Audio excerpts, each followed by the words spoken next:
Gracias. Buenos días, Ernesto Ledesma de Rompeviento TV. Es precisamente sobre el tema de la minería y quisiera hacer esta pregunta para ambos mandatarios, si me lo permite, el presidente Arce también y usted, señor López Obrador, que tiene que ver con el litio. México pues está ya catalogado como el 7º país con litio en el mundo y el presidente López Obrador, desde que tomó posesión, pues ya impidió que se dieran más concesiones a mineras. Sin embargo, señor presidente, las mineras han tomado una estrategia distinta y tanto en el año 2019 y 2020, pues se pasan esa concesión que tienen, se la venden a otra empresa minera. Les leo un pequeño fragmento de una investigación que hizo la doctora Violeta Núñez, que dice: en el 2019, la empresa Ganfeng Lithium, la mayor productora del mundo de litio, adquirió el 22.5% del proyecto Sonora Lithium de la empresa Bacanora Lithium, que es de Inglaterra, que tiene una concesión de más de 100,000 hectáreas en el estado de Sonora. En el 2020, Bacanora, en octubre de 2020, Bacanora vendió su participación del 50% a Deutsche Lithium, un proyecto de litio, y de ahí, a su vez, a Sindal Lithium. Es decir, Bacanora ha estado vendiendo parte de su propia concesión a otras, de tal manera que entre el año 2019 y 2020, ahora el litio, que es mexicano, nuestro litio, no es de nosotros, lo tienen ahora 3 empresas, una china, una inglesa y una alemana, solo en esto. Es decir, que esta iniciativa que usted tomó de impedir que se dieran más concesiones, pues no está deteniendo que haya un saqueo indiscriminado con respecto del litio en nuestro país. El caso de Bolivia es un caso emblemático en el mundo porque ustedes nacionalizaron el litio y no solamente lo nacionalizaron, también están produciendo con el propio litio, es decir, lo están industrializando también. La pregunta que sería para usted, señor presidente Arce, sería: ¿qué beneficios ha tenido para Bolivia el hecho de que se haya nacionalizado el litio y en qué se traduce en términos de ingresos económicos para los bolivianos y que a su vez, como bien lo señalaban hace un momento, pues se distribuye ese ingreso, se canaliza ese ingreso a programas sociales?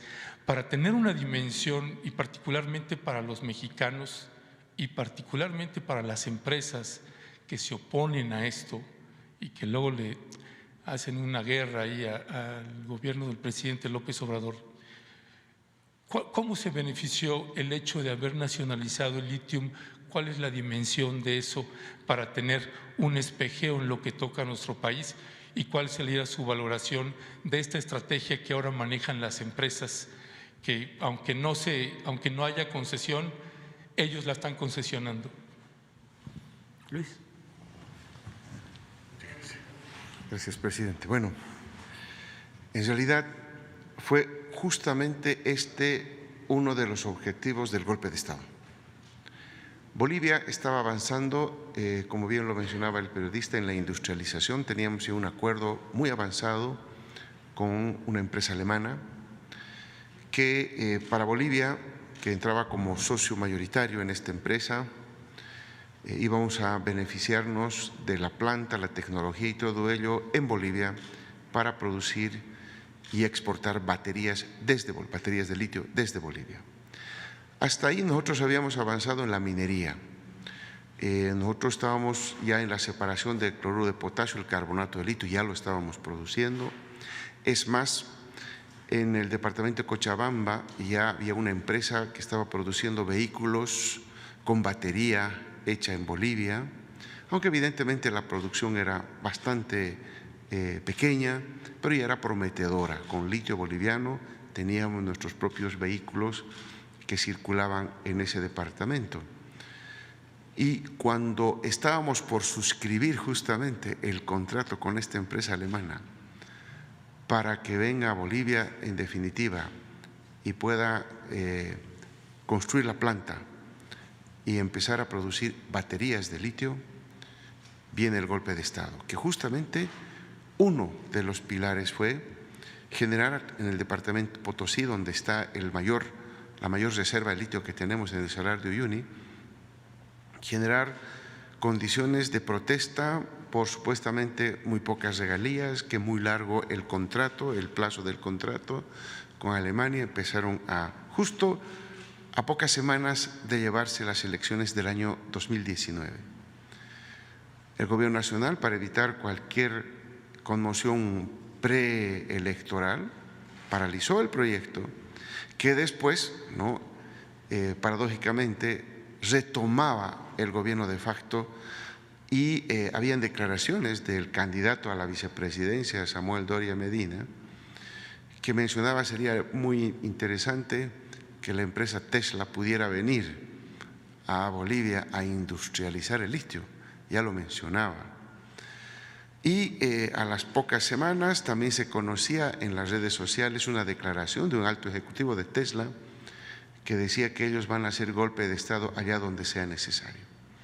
Entonces a nosotros nos quedó absolutamente claro que el objetivo económico del golpe de Estado era el control del litio boliviano, que felizmente con el retorno de la democracia en Bolivia el Estado recupera. Estamos reiniciando todo este elemento, todas estas negociaciones que se tenían con Alemania, y bueno, ¿por qué no abrirnos también a otros países que pudieran hacer un mejor trabajo y ofrecernos una mejor tecnología para el país?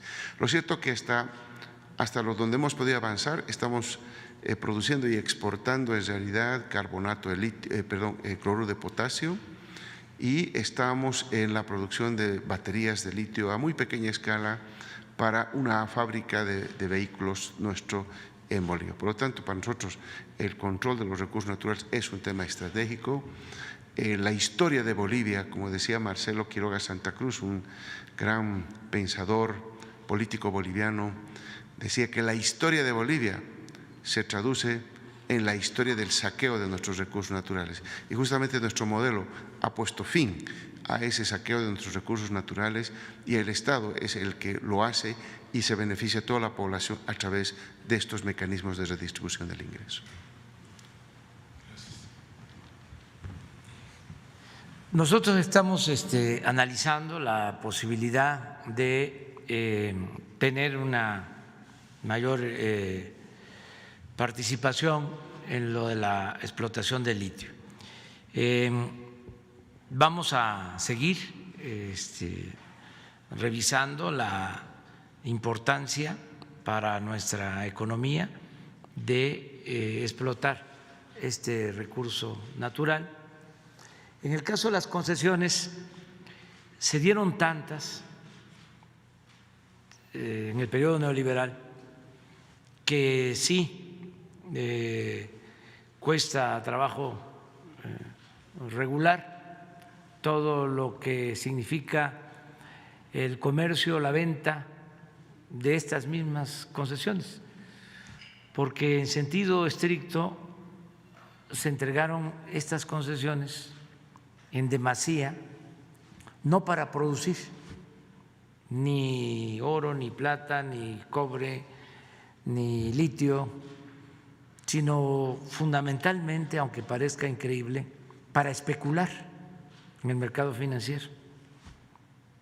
El tener una concesión significa el poder llevar a cabo operaciones en el mercado financiero. Por eso llegaron a concesionar el 60% del territorio nacional, 120 millones de hectáreas. ¿Cuándo terminan de explotar 120 millones de hectáreas? Pues nunca.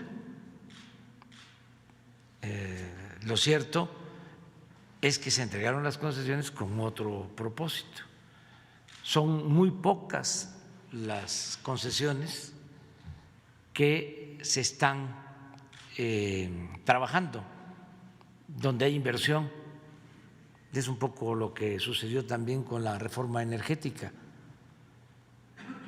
Se entregó el 20% de todo el territorio petrolero de México, el 20%, en 107 contratos, hace 5 años.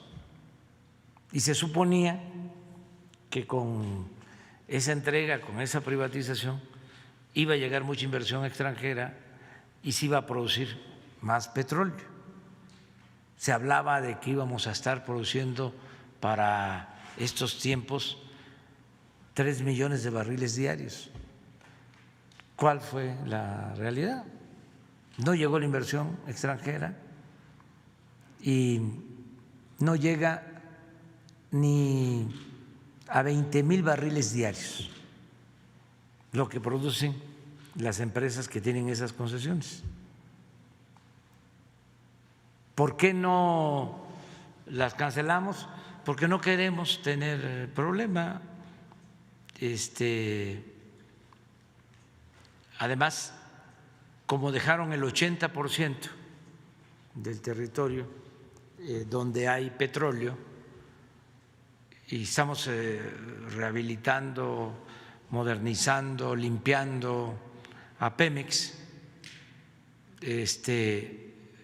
pues en ese 80% estamos explorando y produciendo petróleo. Además, hay una cosa muy importante que tiene que ver con los recursos naturales. Nosotros ya tomamos la decisión de no producir más allá de lo que necesitamos para el abasto de nuestro mercado interno.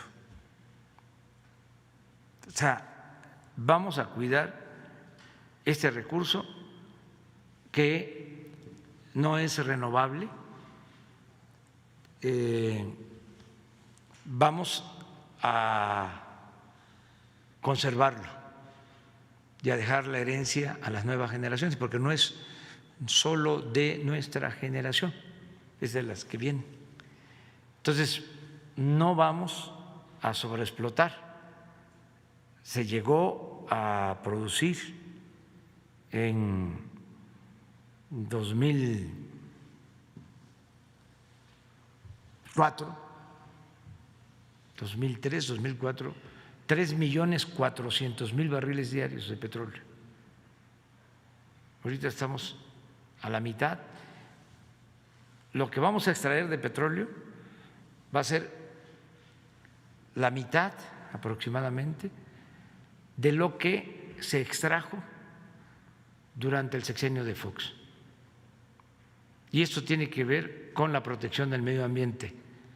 Lo digo porque ahora que se aprobó la ley eléctrica, se argumentó mucho de que las empresas cuidaban el medio ambiente y estaban generando energía con recursos renovables, energías limpias, y que el gobierno estaba optando por el quemar energías como el combustóleo, el carbón, el diésel, energías sucias. Pues no, estamos cuidando la materia prima, estamos cuidando el petróleo. Y el caso del litio lo vamos también a revisar. No tenemos nosotros problemas porque en el tratado que se suscribió con Estados Unidos se acordó de que el manejo de los recursos naturales de México es una decisión soberana de los mexicanos. El que se haya establecido esta cláusula en el acuerdo, en el Tratado de Libre Comercio, llevó a una negociación tensa, difícil, de más de una semana de rupturas de las pláticas con el gobierno de Estados Unidos. Afortunadamente se aceptó nuestra condición y no están comprometidos los recursos naturales de México. Somos independientes para hacer de esos recursos naturales lo que más convenga a nuestro país y a nuestro pueblo. Gracias, señor presidente. Antes de pasar sí, ¿va a pasar algo? Sí, ¿nos alcanza para? Sí, después. Sí, sí, para cerrar y antes de pasar a mi siguiente punto, es precisamente sobre la ley minera, que esta ley minera, que en la revisión textual de la ley minera, que contraviene el artículo 27 constitucional, pues también es posible derogar, suspender las concesiones, según señala el artículo 43, que dice: el derecho para realizar las obras y trabajos previstos por esta ley se suspenderán cuando estos pongan en peligro la vida o integridad física de los trabajadores o de los miembros de la comunidad, o causen o puedan causar daño a bienes de interés público, afectos a un servicio público o de propiedad privada. Si la vista de inspección que en su caso se practique revela peligro o daño inminente, la Secretaría dispondrá de inmediato la suspensión provisional de obras y trabajos, al igual que las medidas de seguridad para adoptarse dentro de un plazo que se fije. Hay varios artículos a partir del 43, 44 y 45 que es nada más una sugerencia que se pueda revisar, porque precisamente esta ley minera, si usted lo expone como ha expuesto otros temas, el artículo, por ejemplo, 6º, 13º y 19º de la ley minera, es decir, cómo afecta a nuestra nación, es un despojo a la nación esa ley minera. Si se revisara y ustedes incluyendo la nacionalización del litio, señor presidente, con el respaldo popular que usted tiene, créame que habríamos millones de mexicanos respaldando un planteamiento de esta naturaleza, porque es precisamente los proyectos mineros quienes más muerte han generado a pobladores que se han opuesto a eso. Es nada más para complementar esta parte. Sí. Nosotros vamos a seguir garantizando que no se destruya el territorio, que se cuiden los recursos naturales y que se cuide la vida. No se van a entregar nuevas concesiones, y también decir que en el tiempo que llevamos se han cancelado concesiones, pero no por decisión de la autoridad, sino porque los que tenían estas concesiones y antes no pagaban impuestos, aunque la ley les demandaba que pagaran impuestos, siempre lograban que se les condonaran los impuestos. Como ahora ya no hay la condonación de impuestos porque está prohibido por la Constitución, que esa fue una de las reformas que se llevó a cabo, ahora esas concesiones las están devolviendo y se están recuperando para la nación. Es un proceso que se ha venido dando desde que llegamos al gobierno. Ahora hay menos superficie concesionada porque como no pueden evadir el pago de impuestos, prefieren entregar las concesiones. pero ese es otro asunto. Muy bien, vamos al aeropuerto. Luis, aquí los lunes, martes y ahora están llegando vacunas y causan pues mucha satisfacción en el pueblo porque es proteger a la gente y ahora nos están llegando vacunas. Es el doctor Pedro Centeno. ¿Qué nos informas? Gracias, señor presidente. Buen día tenga usted. Saludo al presidente Luis Alberto Arce. Estamos aquí en el aeropuerto de la Ciudad de México, señor, recibiendo el embarque número 20, es el vuelo 34. Hoy en este lote que está observando usted, están llegando 170.625 vacunas de Pfizer y nos dan un total en el país de vacunas que han llegado de 9.758.845 vacunas para continuar con la vacunación en nuestro país. ¿Es cuánto, señor presidente? Muchas gracias, Pedro. De modo que ya estamos por llegar a 10 millones de dosis. Así es, señor.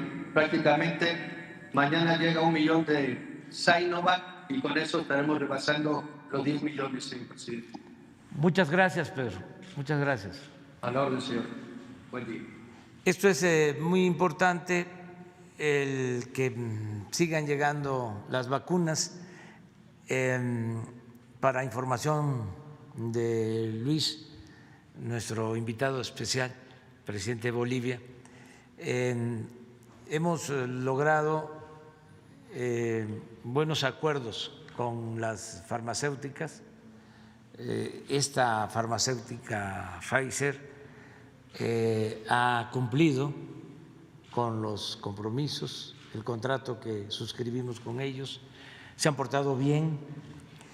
Solo 3 semanas suspendieron la entrega porque decidieron ampliar sus plantas, pero este laboratorio ha estado a la altura de las circunstancias, ha cumplido. Y también AstraZeneca y los gobiernos se han portado muy bien. Los gobiernos de la República Popular de China nos están ayudando. Junto con Pfizer son las 2 vacunas, ¿no?, que más han llegado. Incluso ya en el caso de China se está envasando la vacuna CanSino, que tiene la ventaja de requerir poca refrigeración y es una dosis, o sea, es una inyección y nos ayuda mucho para el medio rural, para vacunar en una sola vez para el medio rural. El presidente Putin también, hablamos por teléfono con él, se portó muy solidario y tenemos también contratos con ellos para la Sputnik 5 y el presidente Biden también respondió a nuestra petición y como lo expresó o me lo informó el secretario de Relaciones, Marcelo Ebrard, ya están haciéndose los trámites porque el domingo o lunes llegan 2.700.000 dosis de Estados Unidos. Tenemos buenas relaciones con los gobiernos del mundo, con todos los pueblos del mundo.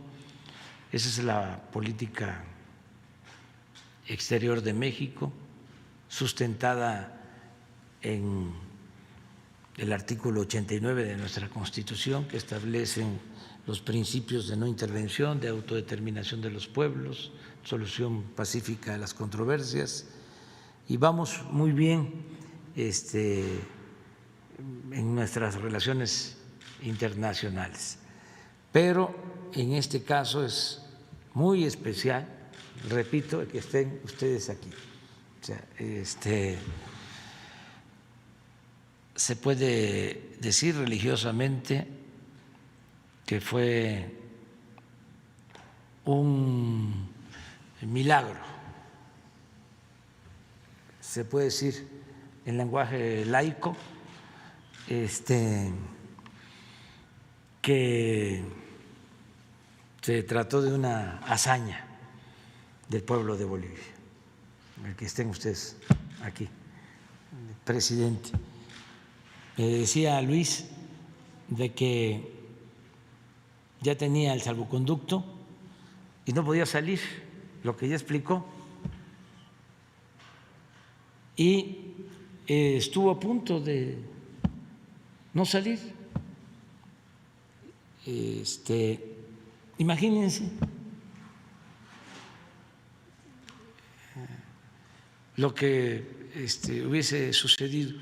Por eso la importancia de nuestra política exterior, que se la debemos a nuestros antepasados, desde el presidente Juárez, con su principio de respeto a los derechos ajenos para conseguir la paz, hasta la política de protección, de apoyo a perseguidos del presidente Cárdenas, ejemplar, y luego a otros gobiernos. Yo quiero también aquí aprovechar para hacerle un gran reconocimiento, ya lo hicimos, pero volver a destacar la labor de nuestra embajadora en Bolivia, que nos va a acompañar el día de hoy, porque ella fue fundamental en toda esta actuación del Gobierno de México. También agradecerle mucho a las Fuerzas Armadas de nuestro país, porque recibieron la instrucción de ir a Bolivia para traer al presidente Evo. Lo hicieron en circunstancias también difíciles, porque no se portaron tan bien algunos gobiernos del Cono Sur. No querían incluso que el avión volara por su espacio aéreo. No querían permitirnos cargar combustible, turbocina al avión. Sin embargo, hubieron otros que ayudaron.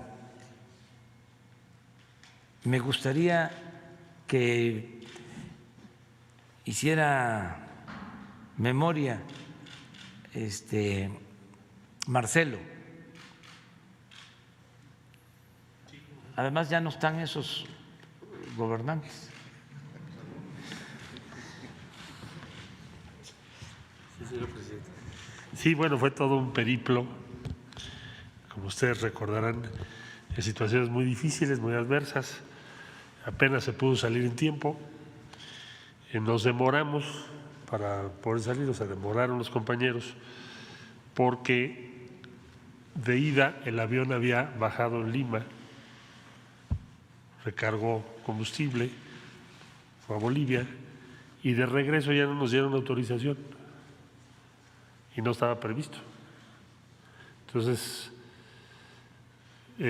con el apoyo también de Alberto Fernández, el actual presidente de Argentina, las autoridades de Paraguay nos dieron autorización, ya muy tarde, pero ya era muy entrada la noche, la madrugada, para recargar. Luego hubo que seguir casi el límite fronterizo, pero la Cancillería de Brasil sí nos dio permiso de entrar a su espacio aéreo porque es muy difícil de ser tan exactos y no queríamos crear un incidente internacional. Después hubo que rodear Perú porque no teníamos permiso. Ecuador primero dijo que sí, y ya que íbamos a ingresar al espacio aéreo nos dijeron que no, que lo estaban viendo, en fin. Entonces hubo que rodear el espacio de Ecuador.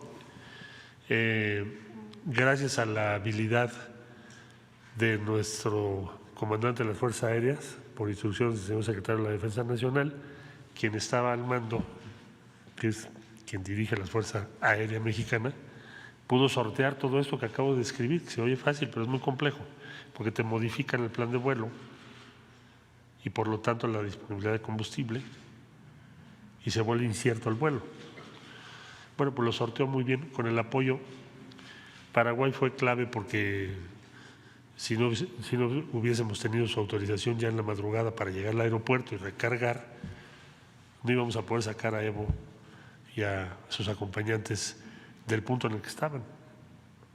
Un punto además muy incierto porque de un momento a otro se esperaba que llegaran a privarlo de la libertad o algo peor todavía. Entonces, ese fue el periplo al que hace referencia el señor presidente, y ya posteriormente Ecuador ya no tuvimos dificultades en el resto de los países para que llegara a México el vuelo con Evo Morales, presidente Evo Morales en ese tiempo, a bordo. Ese fue es una crónica muy resumida de los hechos.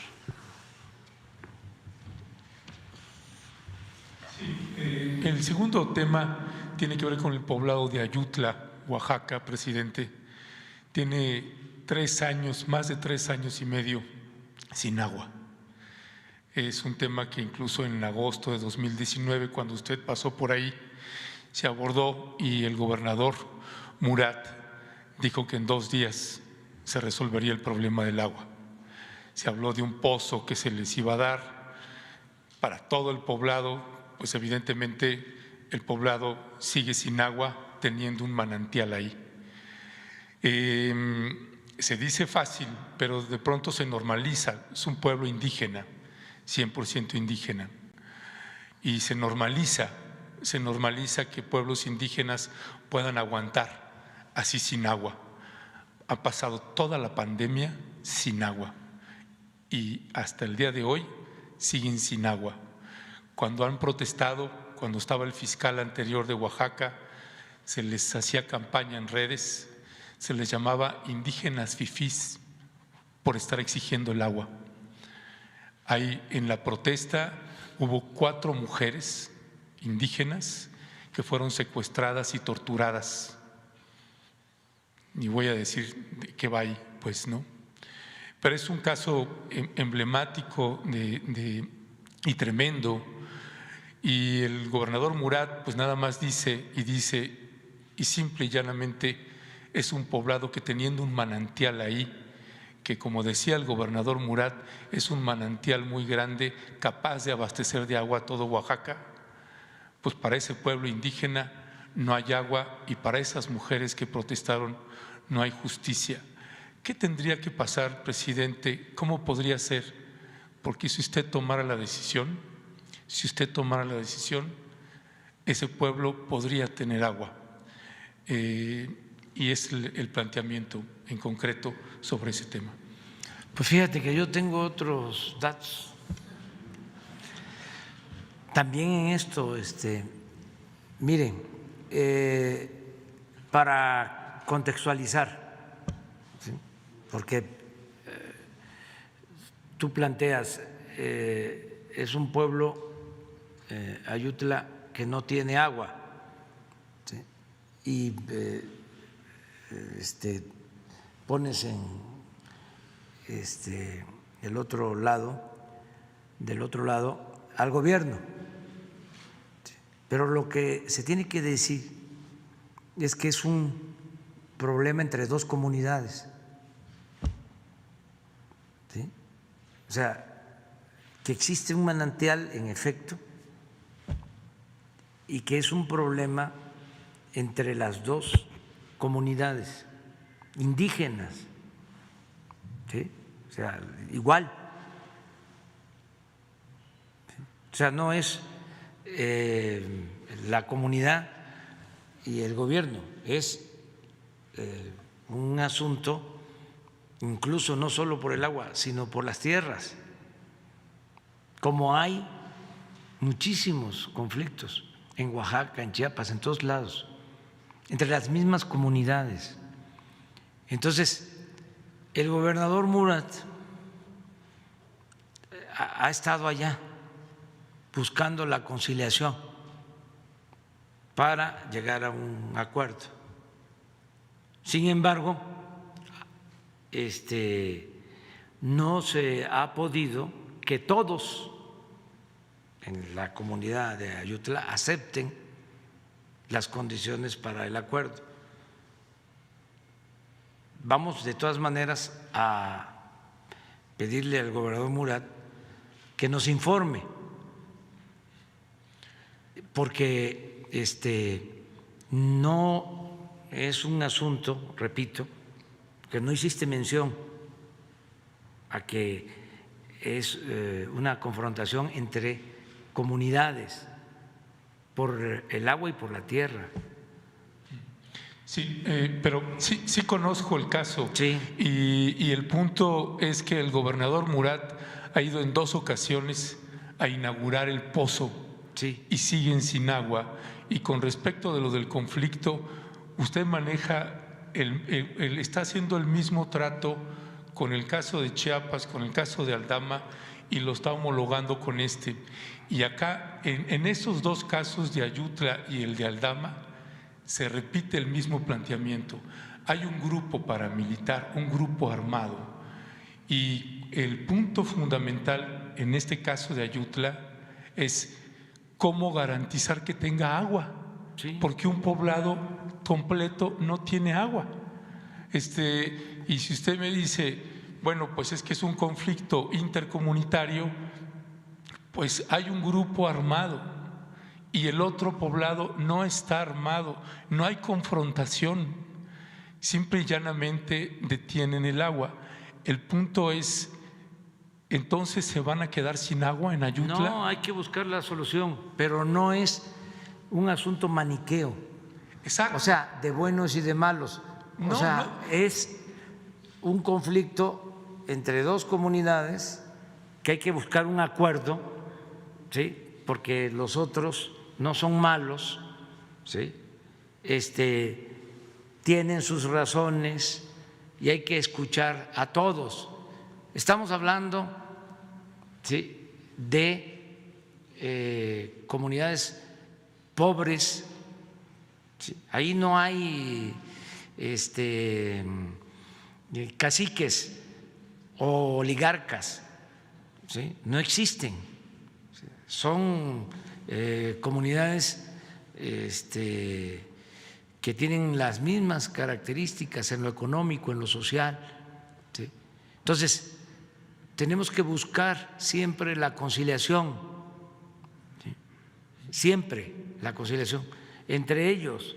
Y sí, el gobernador está haciendo todo lo que puede para resolver el problema. Y tengo incluso entendido que ya un número considerable de pobladores de Ayutla están aceptando llegar a un acuerdo, pero hay un grupo, ¿sí?, que no quiere que se arregle el asunto. ¿Quién le da esa información, presidente? Pues yo ando siempre en el pueblo. No, usted estuvo en el 2019 No, pasando por Ayutla. No. He estado constantemente porque ahí estamos construyendo caminos y constantemente estoy allá. O sea, no me malinforman, Sí. no lo permito. Bien, Entonces, lo que yo sí creo, ¿sí?, es de que se tiene que buscar un acuerdo, pero tomar en cuenta todo lo que realmente sucede. ya me estoy apoderando del micrófono. No te preocupes. Sí, mire, o sea, para eso es nada más es un tema que ahí necesitan agua y la respuesta que usted está dando, desde mi punto de vista, ojalá me equivoque, es que va a pasar otro año sin agua. No, ese poblado. ya se está de Ayutla. resolviendo. Y incluso ofrecemos que mañana, ¿sí?, vamos a presentarte un informe aquí, lo vamos a presentar a la gente. O sea, ¿Mañana pero va a estar de quiero viaje? mañana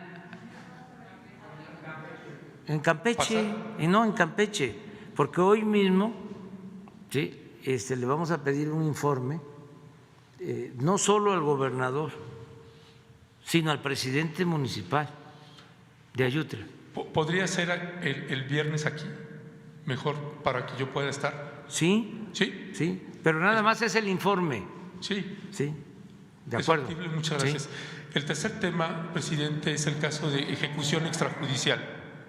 La ejecución extrajudicial, la primera en su gobierno, perpetrada por el ejército mexicano, hoy hace 9 meses en Nuevo Laredo, Tamaulipas. Hace 2 días se abordó aquí ese tema sobre una familia que está aquí acampando, el papá y la madre del joven que fue ejecutado y la primera desaparición forzada. Hay videos donde se ve el ejército, se publicaron el año pasado, obtuvimos los videos originales y obtuvimos también ya las fotografías del joven Damián que fue ejecutado por el ejército mexicano y está atado de los pies. Está golpeado, era un joven que había sido secuestrado y torturado. Están las imágenes audiovisuales y fotográficas. Esta familia lleva 1 mes de campamento aquí y nadie les atiende. No, sí se les ha atendido. La Fiscalía General de la República, la que está ubicada en Nuevo Laredo, se declaró incompetente y lo pasó para acá. Y acá, la Fiscalía de aquí lo vuelve a canalizar para allá. Me llamó la atención, presidente, que hace 2 días que se abordó ese tema, aquí estaba el secretario de la Defensa Nacional. Es precisamente el ejército quien cometió, la primera ejecución extrajudicial en su gobierno y la primera desaparición forzada, porque el hijo de esos señores que están ahí, de esa pareja que está ahí, tiene 9 meses sin aparecer y se lo llevó el ejército, como se demuestra en los videos. Y no, es audiovisualmente, y no hay una respuesta para esa familia. Los tienen, el ejército dice, les dijeron del ejército que díganle a la Comisión Nacional de Derechos Humanos que nos mande un exhorto, y nosotros respondemos, y no hay respuesta de la Secretaría de Defensa Nacional qué unidad militar de combate era, por ejemplo, ¿no? Sí, pero se va a informar sobre eso y tampoco comparto tu punto de vista, con todo respeto. Pero, Leti, ¿tú no tienes información de los que están? Sí, bueno, vamos a informar sobre eso, porque el día que estuvimos aquí, hace 2 días, yo pedí información, me dijeron de que se están atendiendo a los familiares.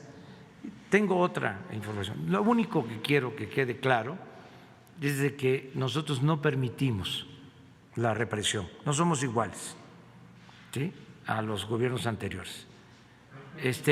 Sí. Sí, no, pero los del alto comisionado, ¿sí?, quisieran equipararnos con los gobiernos anteriores. Nosotros no somos autoritarios, no somos represivos, y el ejército mexicano está cuidando y protegiendo los derechos humanos. Entonces, no se trata, es la primera vez, no, pero no solo que es el único caso, no, es la primera vez que hay un señalamiento como el que estás haciendo tú. Por eso necesitamos aclararlo, ¿sí? Porque si hay algo que cuidamos es el que no se violen los derechos humanos. Entonces vamos a informar. El viernes va a estar aquí Alejandro Encinas, ¿sí?, con el informe correspondiente y videos y todo lo que tiene que ver con esto, para que la gente tenga la información general. En su caso, en su gobierno, la Secretaría de la Defensa actúa completamente distinta que como actúa antes. Es nada más, este es el único caso. Pero aunque sea un solo caso, o sea, tenemos que esclarecerlo, porque no ha habido ninguna denuncia. El caso de Laredo, de Nuevo Laredo, ¿sí?, está en una investigación, se está tratando y se está revisando para ver si hubo un uso indebido de la fuerza, si se excedieron, pero está abierto el expediente sobre este asunto, pero vamos aquí el viernes a tratarlo porque es muy importante. O sea, en el gobierno, en los gobiernos anteriores se permitieron las masacres, ¿sí?, y los defensores de derechos humanos de la sociedad civil o de la llamada sociedad civil, lo que antes se conocía como pueblo, se quedaron callados ante las masacres. Incluso los organismos de la ONU, defensores de derechos humanos, de la OEA, y ahora lo que le surge es tener pretextos o excusas para señalar de que somos iguales, y eso no. Miren, cuando estábamos en la lucha para la transformación de México, la oligarquía, la mafia del poder, los delincuentes de cuello blanco, los que se adueñaron del gobierno durante todo el periodo neoliberal, fueron creando una corriente de pensamiento según la cual todos los políticos éramos lo mismo, un gran desprestigio para legisladores, para dirigentes políticos, todos son iguales, para que la gente no participara. Incluso grupos de izquierda que llamaban a no votar, porque todos éramos iguales. Eso fue lo que hizo el movimiento zapatista, hablando en plata. No protestaban con Fox, no protestaron con Calderón, no protestaron con Peña, y era no votar. ¿Para qué? Todos son lo mismo, todos son iguales. Afortunadamente, pues la gente piensa de otra forma, ¿sí? Y nosotros también nos dedicamos a decir no somos iguales, nosotros no somos corruptos. Yo llegué a decir en la campaña, me pueden llamar peje, pero no soy lagarto, no somos iguales. Entonces, ya en el gobierno, quienes no creían que se podía llevar a cabo una transformación por la vía pacífica y por la vía electoral, se quedaron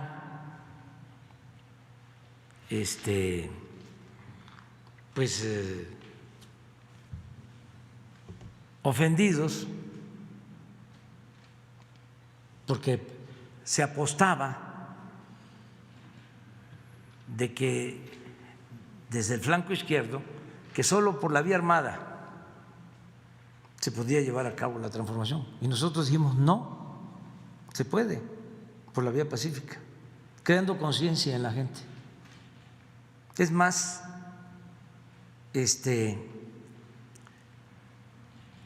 así se asegura de que no haya traiciones hacia adelante, porque cuando se trata de un grupo, una vanguardia, ¿sí?, y no es la toma de conciencia de un pueblo entero, esa vanguardia se puede echar a perder, como ha sucedido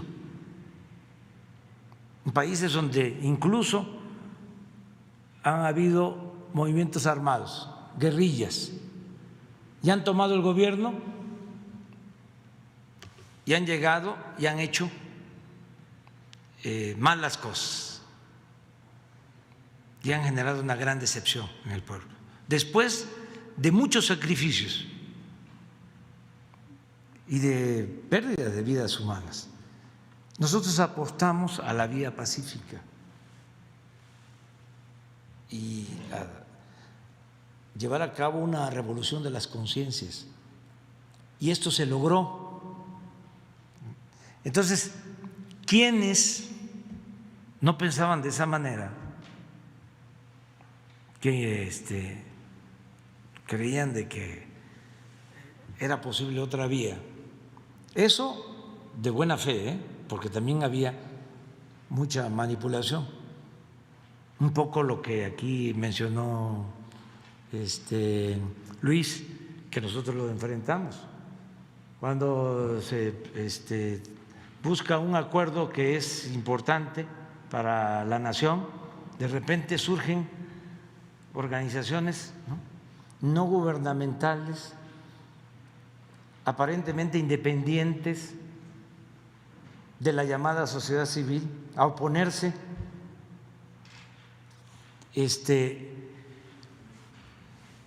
que de una u otra forma reciben apoyos de transnacionales y hasta de gobiernos extranjeros. Entonces, no somos iguales. Nosotros vamos siempre a respetar los derechos humanos, y este caso, ¿sí?, porque pues yo no quiero pasar a la historia como un presidente que no quería que se violaran los derechos humanos, que sin embargo solo hubo un caso. No queremos ni un solo caso, porque no solo saquearon al país durante el periodo neoliberal, sino utilizaron, ¿sí?, la fuerza, declararon la guerra a la delincuencia organizada sin atender las causas que originaban la violencia, y hubieron masacres. Y aquí hablábamos de que en los periodos en que estuvo gobernando el conservadurismo, en los enfrentamientos eran más los muertos que los detenidos. por qué remataban a los heridos. Eso nunca, jamás. Entonces, tú tienes todo el derecho, además tú eres una persona de buena fe, de plantear estas cosas, pero son para nosotros cuestiones fundamentales. Cuando comenzábamos el gobierno, me hizo una entrevista un grupo de La Jornada, que es para mí el mejor periódico de México, por lo que ha significado ese periódico en la defensa de los movimientos sociales, en defensa de los opositores. Ese es el periódico más vinculado a las causas sociales. Bueno, pero como es un periódico también plural y que tiene ahí a personas libres con todas las corrientes del pensamiento, de repente un buen periodista me dice, ¿por qué hay vuelos rasantes del ejército en las comunidades de Chiapas, en la zona zapatista? Espérate, ¿de dónde sacas eso? O sea, le aclaré. Sí, Luis Hernández, un buen periodista. Entonces, porque yo no estoy en condiciones de aceptar lo que considero no corresponde a la realidad. Entonces, defiendo, ¿sí?, mis principios, mis ideales, y siempre digo lo que pienso. ¿Y por qué Luis plantea eso? Por su simpatía al movimiento zapatista. Entonces, recibe información y además se les hace relativamente fácil, ¿no?, imaginar de que somos iguales que los que se fueron. Dicen, no, ya llegaron al poder. Sí, nada más que nosotros tenemos una concepción distinta de lo que es el poder. Nosotros siempre hemos dicho, y lo llevamos a la práctica, de que el poder solo tiene sentido y se convierte en virtud cuando se pone al servicio de los demás. No es el poder por el poder, no es la parafernalia del poder, no es la prepotencia, no es el autoritarismo, no es avasallar, es convencer, es persuadir, es lo que decía Juárez, nada por la fuerza, todo por la razón y el derecho. Entonces es muy importante. Ya con esto vamos a terminar la conferencia porque ya Luis estuvo con nosotros y además va a seguir estando con nosotros. Es, repito, nuestro hermano, nuestro compañero, como son hermanos y son compañeros todos los bolivianos. Así que los queremos mucho. Muchas gracias. Vamos, Luis.